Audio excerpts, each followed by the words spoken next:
ತಿಪಟೂರು ತಾಲೂಕಿನ ಹೊನ್ನಹಳ್ಳಿಯಲ್ಲಿ ಗುರುವಾರ ರಾತ್ರಿ ನಟ ದಿವಂಗತ ಪುನೀತ್ ರಾಜ್ಕುಮಾರ್ ಪುತ್ಥಳಿ ಪ್ರತಿಷ್ಠಾಪಿಸಲಾಗಿತ್ತು. ಆದರೆ ಬೆಳಿಗ್ಗೆ ಪೂಜೆ ಮಾಡಲು ಬಂದಾಗ ಅದನ್ನು ಪೊಲೀಸರು ತೆರವುಗೊಳಿಸಿದ್ರು. ಕನ್ನಡ ಚಿತ್ರರಂಗದ ಪವರ್ ಸ್ಟಾರ್ ಪುನೀತ್ ರಾಜ್ಕುಮಾರ್ ಅವರ ಪುತ್ಥಳಿಯನ್ನ ತೆರವು ಮಾಡಿದ್ದ ಘಟನೆ ತುಮಕೂರಿನಲ್ಲಿ ನಡೆದಿದೆ. ಅಪ್ಪು ಪುತ್ಥಳಿ ಪ್ರತಿಷ್ಠಾಪನೆ ತೆರವು ವಿಚಾರವಾಗಿ ಅಲ್ಲಿ ಬಿಗುವಿನ ವಾತಾವರಣ ಸೃಷ್ಟಿಯಾಗಿದೆ.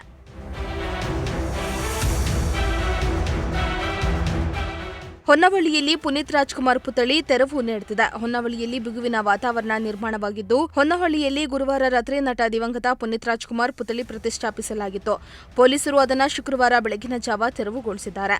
ಪ್ರಕರಣದಿಂದ ಗ್ರಾಮದಲ್ಲಿ ಕೆಲಕಾಲ ಬಿಗುವಿನ ವಾತಾವರಣ ನಿರ್ಮಾಣವಾಗಿದೆ. ಪುತ್ಥಳಿ ಪ್ರತಿಷ್ಠಾಪನೆಗೆ ಅನುಮತಿ ಕೋರಿ ಡಿಸೆಂಬರ್ 18ರಂದು ಕನ್ನಡ ರಕ್ಷಣಾ ವೇದಿಕೆ ಅಪ್ಪು ಸೇನೆ ವತಿಯಿಂದ ಗ್ರಾಮ ಪಂಚಾಯಿತಿಗೆ ಮನವಿಯನ್ನ ಸಲ್ಲಿಸಲಾಯಿತು. ಅನುಮತಿ ಸಿಗದೆ ಗುರುವಾರ ಮಧ್ಯರಾತ್ರಿ ಪುತ್ಥಳಿ ಅನಾವರಣಗೊಳಿಸಿದ್ರು.